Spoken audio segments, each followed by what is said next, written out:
Hi hello ಎಲ್ರಿಗೂ ನಮಸ್ಕಾರ. So welcome back to my YouTube channel.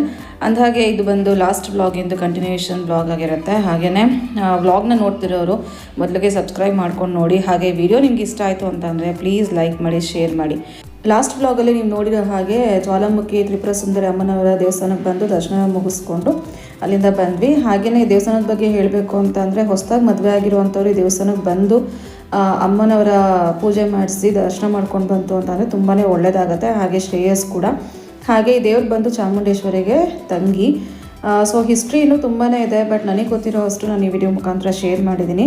So ದರ್ಶನ ಎಲ್ಲ ಮುಗಿಸ್ಕೊಂಡು ಬಂದ ನಂತರ ಅಲ್ಲಿ ಕಬ್ಬಿನ ಜ್ಯೂಸ್ ಮಾಡ್ತಾಯಿದ್ರು. ಸೊ ಕುಡಿಯೋಣ ಅಂತ ಹೇಳಿ ಎಲ್ಲರೂ ಕೂಡ ಕಬ್ಬಿನ ಜ್ಯೂಸ್ನ ತೊಗೊಂಡ್ವಿ.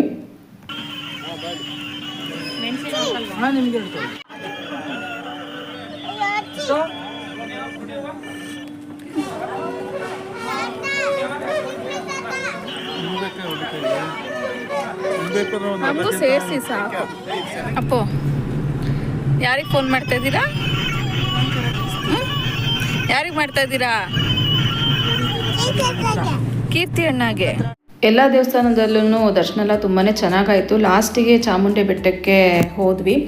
ಅಂದರೆ ಫಸ್ಟೇ ಗೊತ್ತಿತ್ತು ಚಾಮುಂಡಿ ಬೆಟ್ಟದಲ್ಲಿ ತುಂಬಾ ರಶ್ ಇದೆ, ಹಾಗೆ ಜನಗಳೆಲ್ಲ ಜಾಸ್ತಿ ಬಂದಿದ್ದಾರೆ, ಭಾನುವಾರ ಬೇರೆ. ಹಾಗೇನೇ ಅದೇನೋ ಗೊತ್ತಿಲ್ಲ, ತುಂಬಾ ರಶ್ ಇತ್ತು ಚಾಮುಂಡಿ ಬೆಟ್ಟದಲ್ಲಿ ಅಂತ ಗೊತ್ತಾಯಿತು ನಮಗೆ. ಹಾಗಾಗಿ ಫಸ್ಟ್ ಎಲ್ಲ ದೇವಸ್ಥಾನಕ್ಕೂ ಹೋಗ್ಬಿಟ್ಟು ಲಾಸ್ಟಿಗೆ ಚಾಮುಂಡಿ ಬೆಟ್ಟಕ್ಕೆ ಹೋಗಿ ಅಲ್ಲಿಂದ ವಾಪಸ್ ಬೆಂಗಳೂರಿಗೆ ರಿಟರ್ನ್ ಹೋಗೋಣ ಅಂತ ಹೇಳಿ ಅಂದ್ಕೊಂಡು ಎಲ್ಲ ಮುಗಿಸ್ಕೊಂಡು ಹೋಗ್ತಾ ಇದ್ದೀವಿ.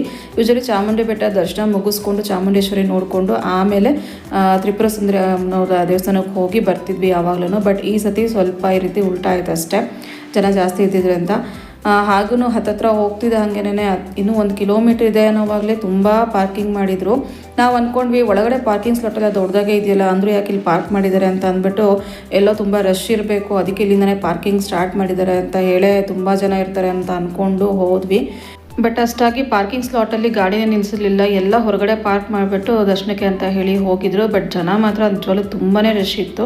ಹಾಗಾಗಿ ಮಧ್ಯಾಹ್ನದ ಮೇಲೇ ದರ್ಶನಕ್ಕೆಲ್ಲ ಹೋಗೋಣ ಅಂತ ಹೇಳಿ ಅಂದ್ಕೊಂಡ್ವಿ. ಕರೆಕ್ಟಾಗಿ ನಾವು ಹೊರಟಾಗ ಟೈಮ್ ಬಂದು 11 ಗಂಟೆನೂ ಆಗಿತ್ತು. ಇನ್ನು ಅಲ್ಲೆಲ್ಲ ಗಾಡಿಯೆಲ್ಲ ಪಾರ್ಕ್ ಮಾಡಿಬಿಟ್ಟು ಪಾರ್ಕಿಂಗಿಂದ ದೇವಸ್ಥಾನಕ್ಕೆ ಹೋಗುವಂಥ ದಾರಿಯಲ್ಲಿ ಆನ್ ದಿ ವೇ ಈ ರೀತಿ ಮಿನಿ ಸ್ಟಾಲ್ಸ್ ಎಲ್ಲ ಏನಿಟ್ಟಿರ್ತಾರೆ ಶಾಪಿಂಗ್ ಅಂತ ಹೇಳಿ, ಅದೆಲ್ಲ ತುಂಬಾ ಚೆನ್ನಾಗಿತ್ತು. ಯೂಶಲಿ ಅಲ್ಲಿ ಹೋಗಿರೋರಿಗೆ ಗೊತ್ತಿರುತ್ತೆ. ಫಸ್ಟಿಗೆ ಈ ರೀತಿ ವುಡನ್ನಲ್ಲಿ ಮಾಡಿರೋವಂಥ ಕ್ರಾಫ್ಟ್ಸ್ ಏನಿರುತ್ತೆ ಅದೆಲ್ಲ ಇಲ್ಲಿ ಡಿಸ್ಪ್ಲೇ ಇಟ್ಟಿದ್ರು. ಎಲ್ಲನೂ ತುಂಬ ಚೆನ್ನಾಗಿತ್ತು. ಸ್ಪೈಸ್ ಬಾಕ್ಸ್ ಆಗಿರ್ಬೋದು, ಈ ರೀತಿ ತೊಟ್ಲಾಗಿರ್ಬೋದು, ಟ್ರೇಸು, ಇದೆಲ್ಲ ಆಲ್ಮೋಸ್ಟ್ ಎಲ್ಲ ಥರ ಶಾಪಿಂಗ್ ಐಟಮ್ಸ್ ಕೂಡ ಇಲ್ಲಿ ಸಿಗುತ್ತೆ. ಕೀ ಚೈನ್ಸು, ಹಾಗೆ ಚಿಕ್ಕ ಗೊಂಬೆಗಳು ಅಂದರೆ ಸಣ್ಣ ಸಣ್ಣ ಟಾಯ್ಸ್ ಆಗಿರ್ಬೋದು ಮಕ್ಕಳಿಗೆ, ಅಥವಾ ಶೋಕೇಸಲ್ಲಿ ಇಡುವಂಥ ಗೊಂಬೆಗಳು, ಇದೆಲ್ಲ ಎಷ್ಟು ಚೆನ್ನಾಗಿ ಕಾಣಿಸ್ತಿತ್ತು. ಸೊ ಹಾಗೆ ಒಂದು ಕ್ಲಿಪ್ಪಿಂಗ್ನ ನಾನು ಇಲ್ಲಿ ಆ್ಯಡ್ ಮಾಡಿದ್ದೀನಿ.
ಈ ಬ್ಯಾಸ್ಕೆಟ್ಟಿಗೆ 400 ರುಪೀಸ್ ಹೇಳ್ತಾ ಇದ್ರು.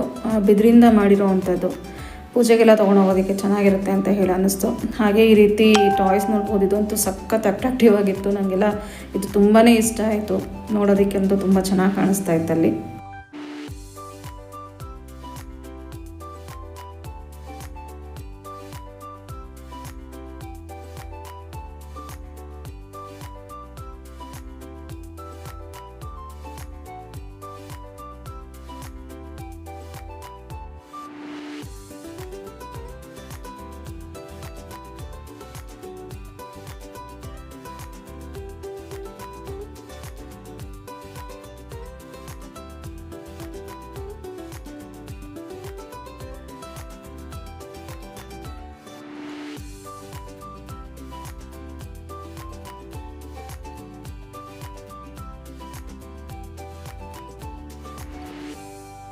ಪಾರ್ಕಿಂಗಿಂದ ದೇವಸ್ಥಾನದವರೆಗೂ ಬಂದಿದೆ ಗೊತ್ತಾಗಲಿಲ್ಲ. ಸುತ್ತ ನೋಡಿಕೊಂಡು ಆ ಶಾಪಿಂಗ್ ಸ್ಟ್ರೀಟ್ ಏನಿದೆ ಅದು ನೋಡ್ಕೊಂಡು ಬಂದಿದ್ದರಿಂದ ಇಷ್ಟು ಬೇಗ ಬಂದುಬಿಟ್ವಾ ಅಂತ ಹೇಳಿ ಅನ್ನಿಸ್ತಿತ್ತು. ಇನ್ನು ಇಲ್ಲಿ ಬಂದು ನೋಡಿದ್ರೆ ಜನದ ಜಾತ್ರೆ ಅಂತಲೇ ಹೇಳ್ಬೋದು.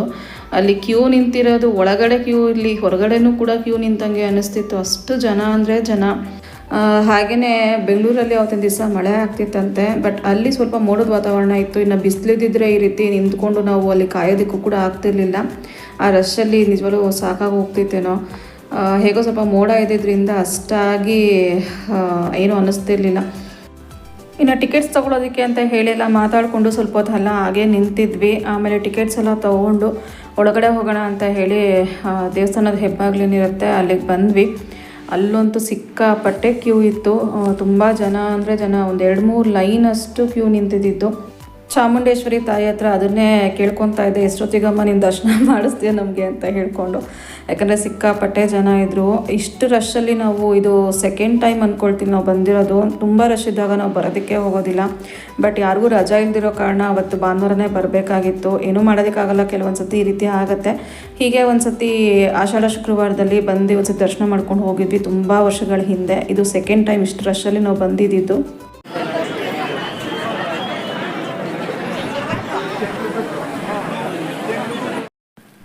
ಫೈನಲಿ ದರ್ಶನ ಎಲ್ಲ ಮುಗಿಸ್ಕೊಂಡು ಹೊರಗಡೆ ಬಂದ್ವಿ. ಇನ್ನು ಗೋಪುರದ ಅಂದರೆ ಗರ್ಭಗುಡಿ ಏನಿರುತ್ತೆ ಅದರ ಹಿಂದೆಗಡೆ ಸ್ವಲ್ಪ ಹೊತ್ತು ಕೂತಿದ್ದಾಯಿತು. ದರ್ಶನ ತುಂಬಾ ಚೆನ್ನಾಗಾಯಿತು. ಒಂದು ಸ್ವಲ್ಪ ಹೊತ್ತು ಕೂತ್ಕೊಂಡು ಅಲ್ಲೇ ದೇವ್ರ ಹತ್ರ ಎಲ್ಲ ಪ್ರಾರ್ಥನೆ ಮಾಡ್ಕೊಂಡು ಬಂದ್ವಿ. ಒಳಗಡೆ ಒಂದು ಸೆಕೆಂಡು ನಿಂತ್ಕೊಳ್ಳೋಕೆ ಬಿಡ್ತಿರ್ಲಿಲ್ಲ, ತಳ್ಳಾಡ್ತಾಯಿದ್ರು. ನಡೀರಿ ನಡೀರಿ ನಡೀರಿ ಅಂತ ಹೇಳಿ ದರ್ಶನ ಮಾಡಿದ್ದೆ ಒಂದು ಪುಣ್ಯ ಅಂತಲೇ ಹೇಳಬೇಕು.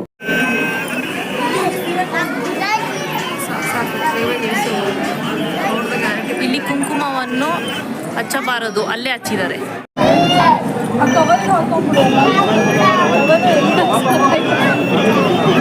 ದರ್ಶನ ಮಾಡಿ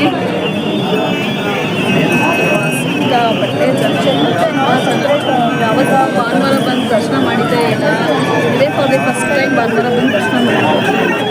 ಅದು ಸೆಂಟ್ರಲ್ ಬನ್ನಿ ಓಕೆ, ಏನು ನಾವು ಹೋಗೋದೇ ಬೇಡ, ಅವರೇ ನುಗ್ಗಿ ದರ್ಶನ ಮಾಡಿಸ್ತಾರೆ. ಅಷ್ಟು ರಶ್ ಇದೆ. Ticket rush.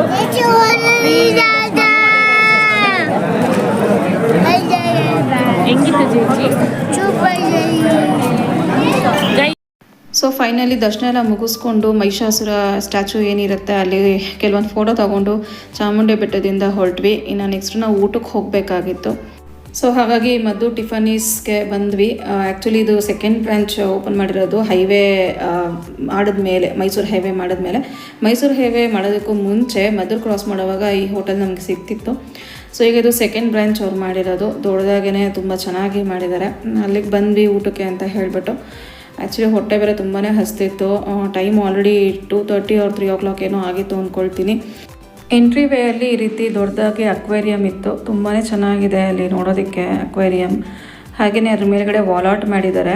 ಅಂದರೆ ಮದ್ದೂರು ವಡೆ ಇನ್ವೆನ್ಷನ್ ಮಾಡಿದ್ದೆ ಇವರು ಅಂತ ಹೇಳಿ ಅಲ್ಲಿ ಚಿಕ್ಕದಾಗಿ ಸ್ಟೋರಿ ಹಾಕಿದ್ದಾರೆ. ರೈಲ್ವೆ ಸ್ಟೇಷನಲ್ಲಿ ಸ್ಟಾರ್ಟ್ ಆಗಿದ್ದು ಮದ್ದೂರು ವಡೆ ಮೂಲಕ ಇವ್ರು ಬಿಸ್ನೆಸ್ ಸ್ಟಾರ್ಟ್ ಮಾಡಿದ್ದು. ಈಗ ಇಷ್ಟು ಗ್ರೋತ್ ಆಗಿದೆ ಅಂತ ಹೇಳಿ ಅಲ್ಲಿ ಚಿಕ್ಕದಾಗಿ ಒಂದು 5 ಲೈನ್ಸಲ್ಲಿ ಆ ಸ್ಟೋರಿನ ಅಲ್ಲಿ ಮೆನ್ಷನ್ ಮಾಡಿದ್ರು. ಸೊ ಅದನ್ನು ಓದ್ಕೊಂಡು ಹಾಗೆ ಬಂದು ಇನ್ನು ಫುಡ್ಡೆಲ್ಲ ಆರ್ಡರ್ ಮಾಡಿ ವೆಯ್ಟ್ ಮಾಡ್ತಾಯಿದ್ವಿ.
ಚೆನ್ನಾಗಿದೆಯಾ? ಮೊದಲಿಗೆ ಸ್ಟಾರ್ಟರ್ಸ್ ಅಂತ ಹೇಳಿ ಪನ್ನೀರ್ ಅಂಗಾರ ಫ್ರೈ ಅಂತ ತೊಗೊಂಡ್ವಿ. ಅದು ಮಧು ಟಿಫಾನೀಸ್ ಸ್ಪೆಷಲ್ ಅಂತ ಹೇಳಿ ಹಾಕಿದರು. ಸೊ ಹಾಗೆ ನೋಡೋಣ ಟ್ರೈ ಮಾಡೋಣ ಅಂತ ಹೇಳಿ ತವಾ ಫ್ರೈ ಥರ ಬರುತ್ತೆ. ಅದು ತುಂಬಾ ಚೆನ್ನಾಗಿತ್ತು ಆ್ಯಕ್ಚುಲಿ, ನಿಜವಲ್ಲೂ ತುಂಬ ಚೆನ್ನಾಗಿ ಮಾಡಿದರು. ಹಾಗೆ ಅದಕ್ಕೆ ಪುದೀನ ಚಟ್ನಿ ಕೊಟ್ಟಿದ್ರು, ಕಾಂಬಿನೇಷನ್ ತುಂಬಾ ಚೆನ್ನಾಗಿತ್ತು. ಹಾಗೆ ಅದಾದಮೇಲೆ ಗೋಬಿ ಮಂಚೂರಿ ಕೂಡ ತೊಗೊಂಡಿದ್ವಿ, ಅದನ್ನು ಕೂಡ ಅಷ್ಟೇ ಚೆನ್ನಾಗಿ ಮಾಡಿದರು ಸ್ಪೈಸಿಯಾಗಿ. ಹಾಗೆ ಕಾಜು ಮಸಾಲ ಮತ್ತು ರೋಟಿ ತೊಗೊಂಡಿದ್ವಿ, ರೋಟಿನೂ ಕೂಡ ಅಷ್ಟೇ ತುಂಬ ಸಾಫ್ಟಾಗಿತ್ತು. ಹಾಗೆ ತುಂಬ ತಿಕ್ಕಾಗಿರಲಿಲ್ಲ, ಒಂದೊಂದು ಕಡೆ ತುಂಬ ದಪ್ಪ ಮಾಡಿಬಿಡ್ತಾರೆ, ಸೊ ಆ ರೀತಿ ಇರಲಿಲ್ಲ, ತುಂಬ ಸಾಫ್ಟಾಗಿ ತುಂಬ ಚೆನ್ನಾಗಿತ್ತು ರೋಟಿನೂ ಕೂಡ ತಿನ್ನೋದಕ್ಕೆ. ಎಲ್ಲ ಬಿಸಿ ಬಿಸಿ ಸರ್ವ್ ಮಾಡಿದ್ರು. ಇದಾದಮೇಲೆ ಫ್ರೈಡ್ ರೈಸ್ ಕೂಡ ತೊಗೊಂಡಿದ್ವಿ. ಸೊ ಟೇಸ್ಟ್ ವೈಸ್ ಫುಡ್ ಎಲ್ಲ ನಿಜವಾಗ್ಲೂ ತುಂಬಾ ರುಚಿಯಾಗಿತ್ತು, ತುಂಬ ಟೇಸ್ಟಿಯಾಗಿ ತುಂಬ ಚೆನ್ನಾಗಿತ್ತು. ಹಾಗೆಯೇ ಪನ್ನೀರ್ ಅಂಗಾರ ಫ್ರೈ ಅಂತ ನಾನು ಏನು ಹೇಳಿದೆ ಅದು ನಮ್ಮ ಮಸ್ಟ್ ಟ್ರೈ ಅಂತ ಹೇಳ್ಬೋದು. ಪನ್ನೀರಲ್ಲಿ ಮಾಡಿರೋದು ನಿಜವಾಗ್ಲೂ ಅಷ್ಟೊಂದು ಟೇಸ್ಟಿಯಾಗಿರುತ್ತೆ ಅಂತ ಹೇಳಿ ನಾನು ಕೂಡ ಎಕ್ಸ್ಪೆಕ್ಟ್ ಮಾಡಿರಲಿಲ್ಲ. ನಿಜವಾಗ್ಲೂ ಡಿಶ್ ಎಲ್ಲ ತುಂಬ ಚೆನ್ನಾಗಿದೆ. ಅಲ್ಲಿ ಆ ಕಡೆ ಹೋದಾಗ ಬೇಕಾದ್ರೆ ಒಂದ್ಸತಿ ಟ್ರೈ ಮಾಡಿ ನೋಡ್ಬೋದು. ಹಾಗೆಯೇ ಇಲ್ಲಿ ಫಿಲ್ಟರ್ ಕಾಫಿ ಕೂಡ ನಾವು ಆರ್ಡರ್ ಮಾಡಿದ್ವಿ, ಅದನ್ನು ಕೂಡ ಅಷ್ಟೇ ತುಂಬಾ ಚೆನ್ನಾಗಿ ಮಾಡಿದರು. ಊಟ ಎಲ್ಲ ಮುಗಿದ ನಂತರ ಒಂದು ಗ್ಲಾಸ್ ಫಿಲ್ಟರ್ ಕಾಫಿ ಕುಡಿದ್ಮೇಲೆ ಮೈಂಡ್ ಒಂಥರ ರಿಲ್ಯಾಕ್ಸ್ಡ್ ಅಂತ ಅನ್ನಿಸ್ತು. ನನಗೆ ಯೂಶ್ವಲಿ ಫಿಲ್ಟರ್ ಕಾಫಿ ಅಂದರೆ ತುಂಬಾ ಇಷ್ಟ ಆಗುತ್ತೆ, ಹಾಗಾಗಿ ಒಂಥರ ಮೈಂಡ್ ರಿಲ್ಯಾಕ್ಸೇಷನ್ ಅನ್ನಿಸ್ತು ಕಾಫಿ ಕುಡಿದ ಮೇಲೆ.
ಸೊ ಫೈನಲಿ ದೇವಸ್ಥಾನಗಳಲ್ಲಿ ದರ್ಶನ ಎಲ್ಲ ಮುಗಿಸ್ಕೊಂಡು ಮನೆಗೆ ರಿಟರ್ನ್ ಆದ್ವಿ. ಸೊ ಮೈಸೂರು ಹೈವೇ ಆಗಿರೋದ್ರಿಂದ ಒಂದು 2 ಅವರ್ಸ್ ಜರ್ನಿ ಆಗುತ್ತೆ, ಬೇಗನೆ ಮನೆಗೆ ಬಂದ್ಬಿಡ್ಬೋದು. ಆ್ಯಕ್ಚುಲಿ ಮನೆಗೆ ಬಂದಿದ್ದು ಕೂಡ ಗೊತ್ತಾಗಿಲ್ಲ. ಟೈಮ್ 6:30 ಆಗಿದೆ.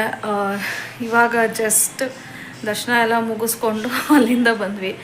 ಬೆಳಗ್ಗೆ 5:30ಗೆ ಜರ್ನಿ ಸ್ಟಾರ್ಟ್ ಆಗಿದ್ದಕ್ಕೆ ಈಗ 6:30ಗೆ ಮುಗ್ದಿದೆ. 12.5 ಅವರ್ಸ್ ಜರ್ನಿ. ನಿಜವಾಗ್ಲೂ ಟೈರ್ಡ್ ಆಗ್ತು, ಯಾಕಂದರೆ ಸಿಕ್ಕಾಪಟ್ಟೆ ಜನ. ಇವತ್ತು ಭಾನುವಾರ ಬೇರೆ. ಹೇಗೋ ನಾವು ಕೂಡ ಬೇಗನೆ ಹೋಗಿ ದರ್ಶನ ಮುಗಿಸ್ಕೊಂಡು ಬಂದ್ವಿ. ಫಸ್ಟು ನಾವು ಚಾಮುಂಡಿ ಬೆಟ್ಟಕ್ಕೆ ಹೋಗಿ ಆಮೇಲೆ ನಂಜನಗೂಡು ಹೋಗಿದ್ರೆ ಆಗ್ತಿತ್ತು. ಬಟ್ ಅವನಿಗೆ ಮುಡಿ ಇರೋದ್ರಿಂದ, ಅಪ್ಪುಗೆ ಮುಡಿ ಇರೋದ್ರಿಂದ ಫಸ್ಟು ನಂಜನಗೂಡಿಗೆ ಹೋಗಿ ಮುಡಿ ಎಲ್ಲ ಕೊಟ್ಬಿಟ್ಟು ಆಮೇಲೆ ಸ್ನಾನ ಮಾಡಿಸಿ ದೇವ್ರ ದರ್ಶನ ಮುಗಿಸ್ಕೊಂಡು ಆಮೇಲೆ ಚಾಮುಂಡಿ ಬೆಟ್ಟಕ್ಕೆ ಹೋಗೋಣ ಅಂತ ಹೇಳಿ ಅಂದ್ಕೊಂಡ್ವಿ. ಬಟ್ ಅಲ್ಲಿ ನೋಡಿದ್ರೆ ಹೆವಿ ರಶ್ಶು. ಹತ್ತತ್ರ 1 ಕಿಲೋಮೀಟ್ರು ಇನ್ನೂ ಹೋಗಬೇಕು. ಅಲ್ಲಿಂದನೇ ಗಾಡಿಗಳನ್ನೆಲ್ಲ ಪಾರ್ಕಿಂಗ್ ಮಾಡಿಬಿಟ್ಟಿದ್ದಾರೆ. ಸೊ ಅಂದರೆ ಒಳಗಡೆನೂ ಪಾರ್ಕಿಂಗ್ ಇರುತ್ತೆ, ಬಟ್ ಫೈನ್ ಕಟ್ಟಿ ಪಾರ್ಕ್ ಮಾಡಬೇಕು ಅಂತ ಹೇಳಿಬಿಟ್ಟು ಇನ್ನೂ 1 ಕಿಲೋಮೀಟ್ರ್ ಇತ್ತು, ಅಲ್ಲಿಂದನೇ ಪಾರ್ಕಿಂಗ್ ಸ್ಟಾರ್ಟ್ ಮಾಡಿಬಿಟ್ಟಿದ್ರು. ನಾವು ಹೇಗೋ ಹೋಗಿ ದರ್ಶನ ಎಲ್ಲ ಮುಗಿಸ್ಕೊಂಡು ಬಂದ್ವಿ. ಸೊ ಎಲ್ಲ ಕಡೆನೂ ದರ್ಶನ ಆಯಿತು, ಚೆನ್ನಾಗಿತ್ತು. ನಂಜನಗೂಡು, ಹಾಗೆ ಪರಶುರಾಮನ ದೇವಸ್ಥಾನ ಮತ್ತು ಜ್ವಾಲಾಮುಖಿ ತ್ರಿಪುರ ಸುಂದರಿ ಅಮ್ಮನವರು ಆ ದೇವಸ್ಥಾನವೂ ಅಷ್ಟೇ, ಅದು ತುಂಬಾ ಚೆನ್ನಾಗಿದೆ ದೇವಸ್ಥಾನ. ಸೊ ಅದಾದಮೇಲೆ ಚಾಮುಂಡಿ ಬೆಟ್ಟ ಇಷ್ಟಕ್ಕೂ ಹೋಗಿ ಬಂದ್ವಿ.